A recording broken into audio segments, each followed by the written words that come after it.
Hello and welcome to another episode of the Gate 102 podcast. Hope you're all doing well and have had a good week. I must start by saying I hope you enjoyed our recent episodes. We had the Slovenia win at Wembley, as well as the Malta 4-0 victory away. And going back further than that, even the France and Scotland games, not too long ago either. So plenty of episodes available, and if you haven't listened to them yet, they're still available on both Spotify and YouTube.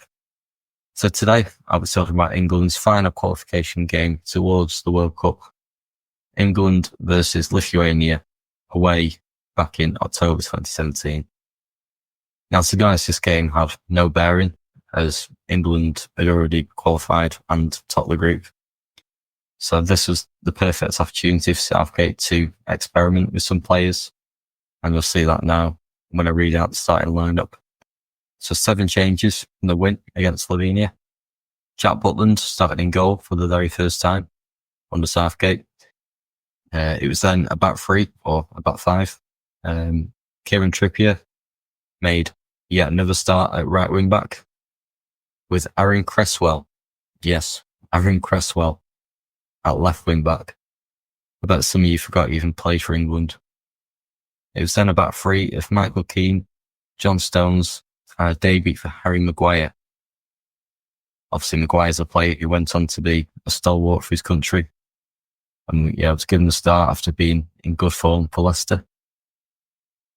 This was therefore the first time him and Stones played together, which turned out to be a formidable partnership. It was then a midfield of Jordan Henderson, Dele Alli, and a debut for Harry Winks.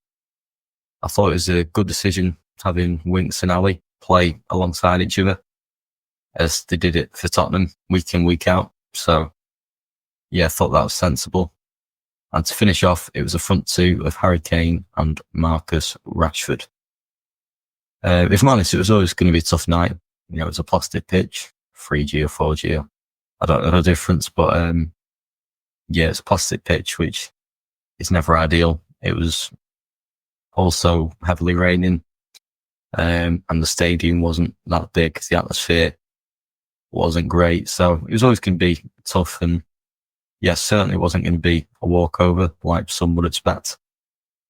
And we've also got to consider that this is the first time some players play together in this England team. And Lithuania actually created quite a few chances. Jack Butland was probably involved in the game a lot more than he would have liked. I mean, I'd like to think that there'd be a bit more urgency from England in the first half, with World Cup places up for grabs. But the first 20 minutes were a bit pedestrian, a bit flat. Wasn't a great start to the game. However, England did get the goal, a penalty from Harry Kane, midway through the first half. And England were 1-0 up, and a brilliant penalty from Kane. And you sort of know when Kane's on the pitch and you get a penalty, 9 times out of 10, it's a guaranteed goal. And although it's good that England were winning, that was all that England did in the first half, to be honest. I'd say the second half was slightly better.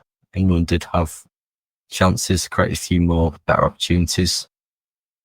Kane could have added to his name and could have scored a few more. Rashford should have probably scored. The Southgate brought on Daniel Sturridge for his last cap towards the end of the game. He probably should have scored as well. So England did create a lot of chances, but just couldn't finish them. But I think the big concern from England's point of view is they conceded quite a lot of chances at the other end, which isn't great against Lithuania, to be honest. And I didn't remember this until I watched the game back. We almost scored an own goal. Michael Keane decided he was trying to clear it, and he ended up almost going in the bottom corner. Jack Butland, in the second half, brilliant save.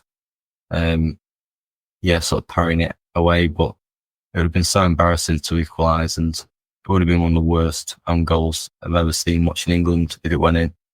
It had been talked about for many, many years. But England did win 1-0, meaning they were undefeated throughout their qualification campaign. The biggest positives were Maguire and Winks for me. 2 Davidsons who both impressed, and I think this game meant they were both in consideration for the World Cup.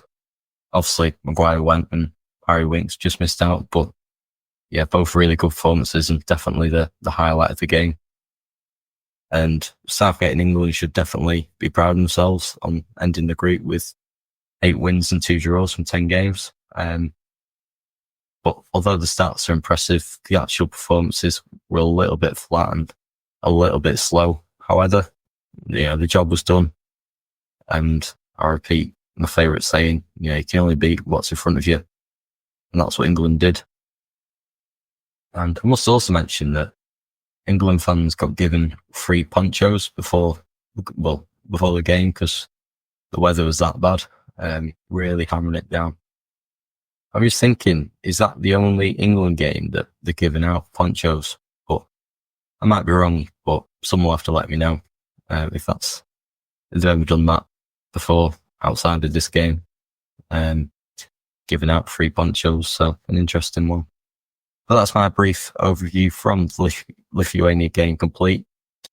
I thought I'd keep it short as there isn't much to talk about, as not a great deal happened, and it was almost like a friendly, to be honest, as the result had no relevance, so a difficult one.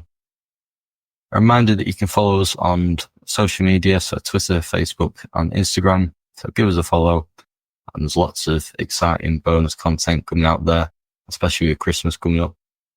I'm currently working on a Sam Allardyce episode that should be out just before Christmas time. Right, that just leaves me to say a massive thanks for listening. As always, really appreciated. I'll be back next week to talk about the goalless draw at Wembley against Germany. So I'll try and make it as exciting as possible with it being 0-0, but I'll try and squeeze as much as I can out of the game. But until then, take care of yourselves. I'll see you soon.